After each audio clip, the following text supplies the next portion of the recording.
Thank you so much, Carrie, for that introduction. I am so excited to be here with you all today. This is just such an amazing gathering, and I'm honored to share a little bit about my story.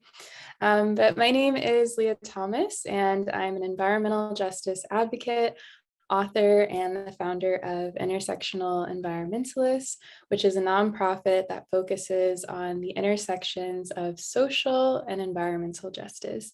And today I really want to focus on that. What exactly is the focus of the intersection between social and environmental justice, and why that is so important to me, and how that's shaped my career as a creator and educator in this space.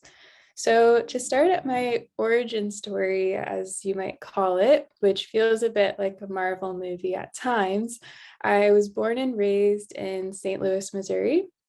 More specifically, Ferguson, Florissant, Missouri, which is a suburb right outside of St. Louis. And I always really cared about plants and animals, but it wasn't until I went to college in California that I found a program, Environmental Science and Policy, where I could explore that a little bit more. And I decided to go back home after my freshman year as a biology student. And I decided I knew I wanted to change my major to environmental science and policy. So I was still back in the Midwest waiting to go back off to California when, unfortunately, that summer, my hometown and community of Ferguson was impacted by the Ferguson uprisings, which many of you all may remember as kind of the origins of the Black Lives Matter movement in the United States.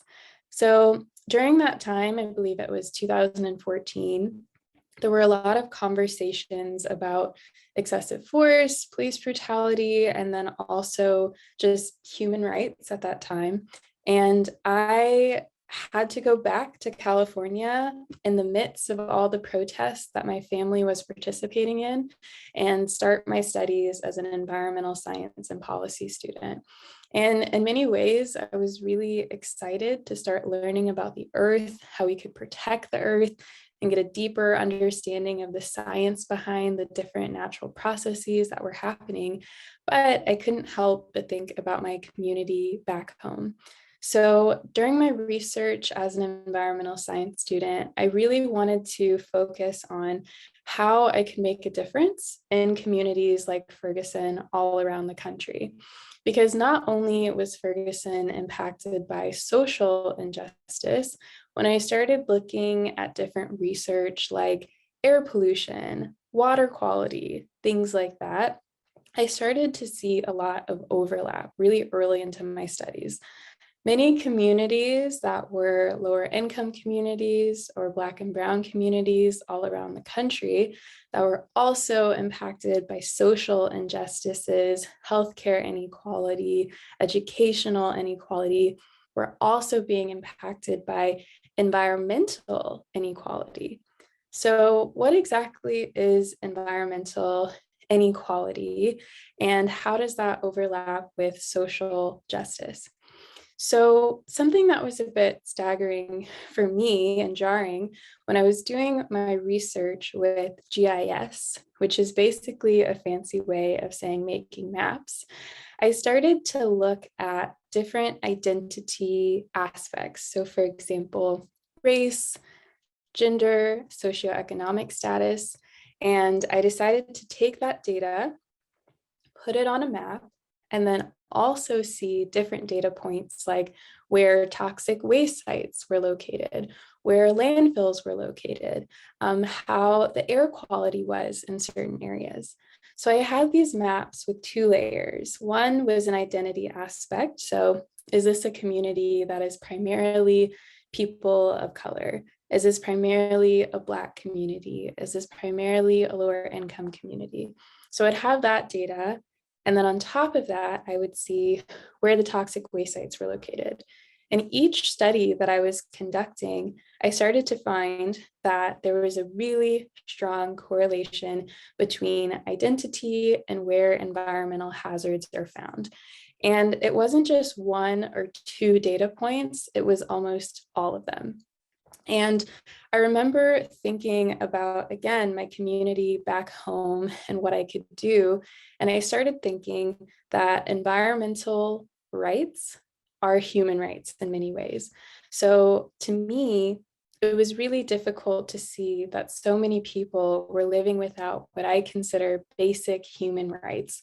I started to find that 70% of African Americans live in communities that are in violation of federal air quality standards. And almost 50% of white Americans are also living in areas that are in violation of federal air quality standards. So I started to look at environmental rights as human rights at the same time, because I think in order for people to live really happy lives that are rooted in wellness, then they need to be able to have the right to breathe in every sense of that word and the ability to experience all that Mother Nature has to offer. So I think that was kind of my starting point, and the research confirming what was happening in the data, confirming the inequity. And I wanted to move to solutions because urgent action was needed.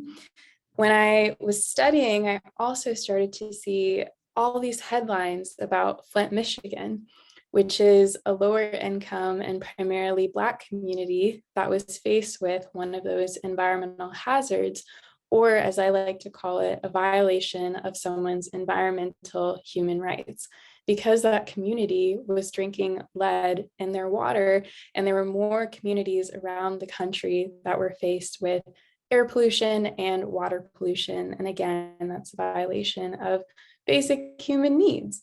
So I really wanted to start looking at solutions and what I could personally do. And I'm kind of an introverted extrovert, maybe reserved is the best word for that. And I remember going to a couple of protests, but anytime a megaphone would come my way, my hands would shake and I would say, I don't think I'm the person that's supposed to be holding the megaphone necessarily, but I really enjoy writing. I really enjoy communicating. And something that I found as an environmental science student and working in the field was that there was a really strong disconnect with most of the public to understand the totality of the climate crisis or what environmental justice even is. There's so many abstract terms that are found within the scientific community. And because of that, it kind of gatekeeps who's allowed to have access to this information and ultimately who is inspired to take action, because you need to know the data and what's happening in order to take action. So I found a little niche where I wanted to focus on eco communications, as I call it, which is finding ways to communicate climate justice information to the public so that the everyday person can understand. And if there's something that is so grave that it's impacting the future of our planet, or it's so grave that there's environmental and justice issues that are impacting someone's ability to breathe clean air, drink clean water, this is information that I believe everyone has the right to know in a way that is as accessible as possible. So I started writing about these things, and not only that, fun things within the realm of sustainability in ways that were easily accessible. And I started to use social media. So in around 2016, I created a blog, which is called Green Girl Leah Now. And the goal of it was to, one, show diversity in the outdoors, because at times the kind of image of what an environmentalist looked like was not necessarily someone that looked like me. So I wanted to show people the visuals on social media that, hey, we're out there. There are people of color out there in the environment going on hikes, doing things. But in addition to that, my main goal was to write different pieces, especially tailored for social media, so people could understand what's going on, the environmental injustice crisis. So I started sharing different statistics about environmental injustice, about where toxic waste sites are, which communities have, different inequalities, whether it's healthcare inequality, lack of tree coverage, and different things that people maybe didn't know were environmental and social justice issues at the same time. So anything that I could do to help bridge that gap in understanding for people, usually using some sort of visual, showing them the maps that I love so much so people could know what's going on in their communities and communities like theirs around the country. And hopefully that would inspire them to take action. So another piece that I want to touch on really quickly is the importance of intersectionality within the work that I do and why I call it intersectional environmentalism, which is a very long 12-syllable, 2 words, so it's very long. But intersectionality is near and dear to my heart.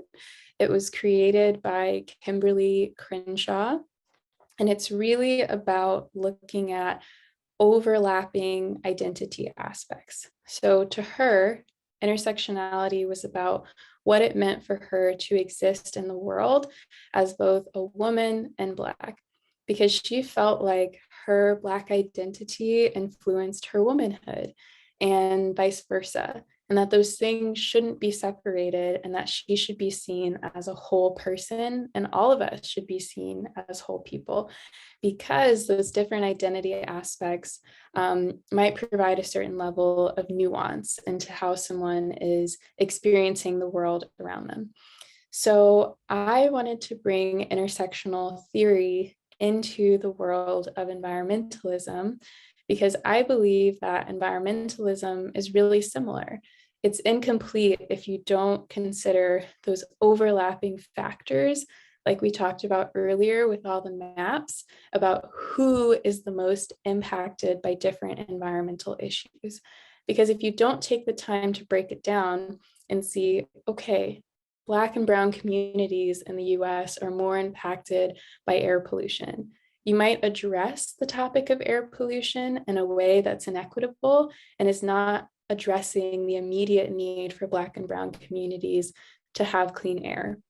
Or as another example, for like a coal community or something, if you're not saying, okay, people that are located in these areas are impacted by coal mining or fracking fluid, and you just say, okay, we need to address, water quality across the country, but you're not focusing in on people who need immediate help right now, then you might miss the mark. So I think it's really important to implement intersectionality and look at who's being impacted the most right now so we can take urgent action for the people who are living in conditions that are, in my opinion, in violation of their environmental human rights. And unfortunately, it's happening more than you might think. Even in Los Angeles, they've had to build special schools for children that live near highways and are constantly faced with pollution because they're having increased respiratory illnesses in these communities and need constant care. And this is something that's happening all around the country. And that's why intersectional environmentalism is really important and why I've dedicated my life and my work to finding ways to get this to as many people as possible. And if there's one takeaway in addition to the urgency of environmental justice and climate justice, another really big takeaway in the innovation space is making sure that people have access to data, to science, to research, to all of these findings, so then they can take action. There's no reason that this data should be gatekept in academic institutions or the fanciest brands and companies, because if we want everyone to be a steward for both people and the planet, then they need this information to take action. So Thank you so much for listening to my stories and my passions and letting me talk about intersectional environmentalism. And now I really want to turn it over to you all and give you this brief. So, the question at hand is climate change solutions should be accessible for everyone. Accessibility is something that I think is so important for disseminating climate justice information. But what are low cost ways to combat climate change that allow even more people to participate? So, like I shared during my talk, there are so many ways to visualize climate change information using maps, using social media, and using other tools to get this information to as many people as possible to inspire them to take action. So, good luck. And thank you again so much for having me. And I wish you all the best.